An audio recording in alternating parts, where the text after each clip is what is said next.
শুভ সকাল আমার প্রিয় বন্ধুরা, তোমরা সবাই কেমন আছো?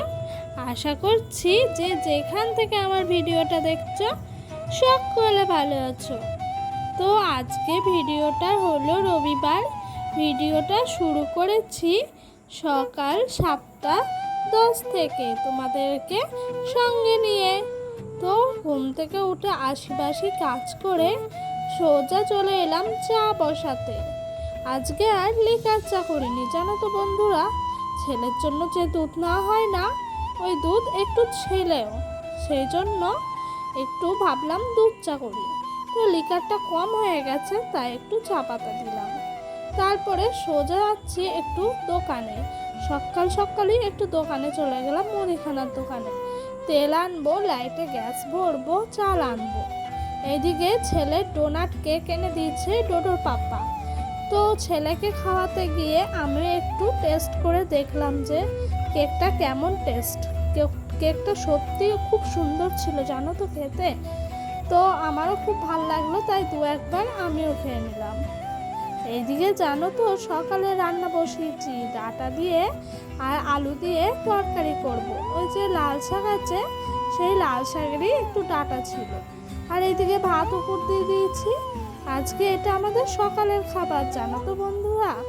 আর সকালে বেশি কিছু করিনি, কারণ কালকে একটু শাক ছিল। তারপর বাসন কোসন মেজে এই যে আমার রান্নাঘরটা লেপে মুছে উনুনটা চলে গেছিলাম বাসনগুলো মাজতে। তো বাসন মেজে এসে মনে পড়লো কড়াইয়ে ছাই দিতে হবে যে, তাই ছাই আর আজকে তুলিনি কড়াই উনুন থেকে। তার জন্য উনুনের ভেতর থেকে এক মালাই ছাই আর সার্ফ ভালো করে মিশিয়ে নিলাম। তাহলে কি জানো তো, রান্নার শেষে না জল দিলেই ছাইটা না, মানে কালি যে ছাইটা থাকে পোড়া, ওইটা সঙ্গে সঙ্গে উঠে যায়। তো এরকমভাবে আমি প্রত্যেক দিন কড়াইয়ে ছাই দিই আর দিয়ে একটু রোদে রেখে দিই, তাহলে খুব সুন্দর সব কিছু উঠে যায়। তো মেয়েরা শ্বশুর বাড়ি এসে যতই পরিশ্রম করুক না কেন, দিন শেষে মেয়েদেরকে কিন্তু একটা কথাই শুনতে হয়, কি করো তুমি। তো এটা আমার তোমার বলে না, সকলের সাথেই হয় এরকমটা, আমার বলে মনে হয়। কিন্তু বন্ধুরা, একটা সংসারে যে থাকে হাজারো কাজ, সেটা কিন্তু কেউ বোঝে না। তো দেখো, তোমাদের সঙ্গে গল্প করতে করতে আমার কড়াইয়ে ছাই দেওয়াটা হয়ে গেছে। ওইদিকে রান্নার সব ব্যবস্থা করে গুছিয়ে রেখে চলে এলাম। এদিকে একটু রান্নাঘরটা ভালো করে ঝাড় দিয়ে দেবো। তারপরে গাছে কটা পেয়ারা ছিল, কালকে ডোডোর পাপা পারলো। আমি একটু পেয়ারা মাখা করলাম, আমার তো খুব ভালো লাগে লেবু পাতা দিয়ে, তারপর লেবু দিয়ে, লঙ্কার গুঁড়ি, তারপরে নুন, এসব দিয়ে পেয়ারা মাখাটা করতে। তো পেয়ারা মাখা হলো, তারপরে না সোজা চলে এলাম রান্না বসানোর জন্য। তো চিকেনটা করব, আর দেরি করছি না। চিকেনের মধ্যে হলুদ, নুন, তারপর নুন আর লঙ্কার গুঁড়ি দিয়ে দিয়েছি। আর এইদিকে মিক্সিতে মশলাটা পেস্ট করে নিয়ে তোমার মশলাটা কষাতে এলাম। বন্ধুরা, তোমাদের কাছে আমার একটা ছোট্ট অনুরোধ প্রথমেই আমি বলে রাখি, আমার ভিডিওটা তোমাদের যদি ভালো লেগে থাকে তাহলে লাইক কমেন্ট করে পাশে থেকো, সাবস্ক্রাইব করে বেল বাটনটা প্রেস করে দিও। তা আমার নতুন নতুন ভিডিওগুলো তোমাদের কাছে সবার আগে পৌঁছে যাবে। তাই আমার এই ছোট্ট অনুরোধটা তোমরা প্লিজ রেখো বন্ধুরা, তোমাদের কাছে এটুকুই আমার অনুরোধ। তো দেখো বন্ধুরা, তোমাদের সঙ্গে না কথা বলতে বলতে আমার যে আদা, লঙ্কা, পেঁয়াজ, রসুন ছিল না পেস্ট করা, ওই মাংসর মশলাটা আর কি কষানোটা প্রায় হয়ে এসছে। আর তোমরা যারা যারা কাঠের উনানে খাও তারাই বুঝতে পারবে যে কতটা টেস্ট হয় কাঠের উনানের রান্না।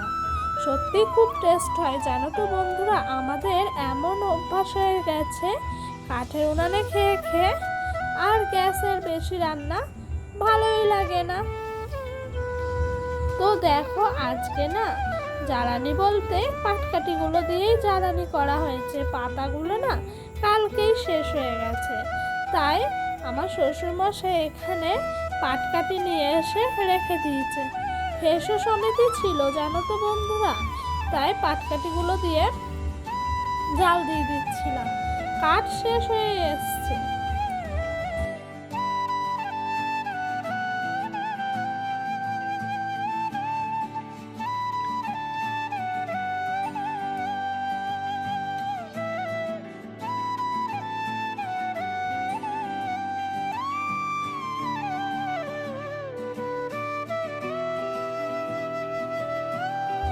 তো বন্ধুরা, এই যে মশলাটা কষানোর পরে চিকেন, তারপর পেঁয়াজ, যা যা ছিল মশলা সব কিছু একেবারে কড়াইয়ের মধ্যে ঢেলে দিয়ে দিলাম জানো তো।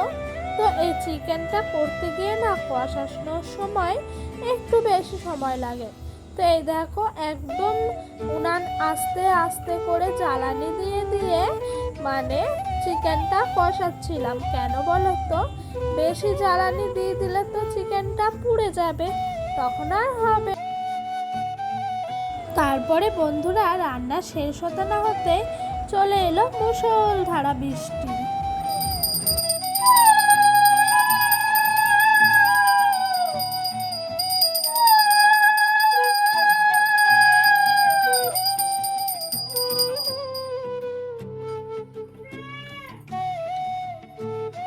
রান্না বান্না শেষ করে ঠাকুর ঘরে পুজো দিয়ে চলে এলাম। তো আজকে আমাদের দুপুরে বেশি কিছু রান্না হয়নি জানো, উস্তা আর আলু ভাজি হয়েছিল। আর এইখানে স্পাইসি একটু চিকেন করেছিলাম। তো একটু কালারটা না বেশি লাগছে জানো তো, কাশ্মীরি মিট লঙ্কার গুঁড়ো দিয়েছিলাম তো সেই জন্য কালারটা এত সুন্দর এসেছে। আজ চিকেন যদি এরকমটা না হয় তাহলে চিকেনের কোনো টেস্টই পাওয়া যায় না জানো, ঝাল ঝাল হয় তখনই টেস্ট পাওয়া যায়। তো আজকে চিকেনটা সত্যি অনেক সুন্দর হয়েছিল। আজকে আমাদের দুপুরে এইটুকুই খাবার ছিল জানো বন্ধুরা। তো বন্ধুরা আমাদের খাওয়া দাওয়া সব কিছু হলো, হওয়ার পর না একটু ডোডোকে নিয়ে একটু শুয়েছিলাম। তারপরে উঠে বাসন কোসন মেজে জামা কাপড় সব ঘরে গুছিয়ে রেখে একটু তোমাদের সঙ্গে গল্প করবো বলে চলে এসেছি।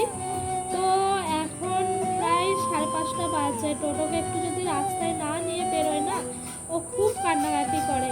দেখেছো ওই ঘরে আওয়াজ শুনতে পাচ্ছ, ও সেই খঞ্জনি বলে, খঞ্জনি বাজাচ্ছে, দাদু ঠাম্মার সঙ্গে আসে। তো ওকে নিয়ে একটুখানি বাইরে বেরোয়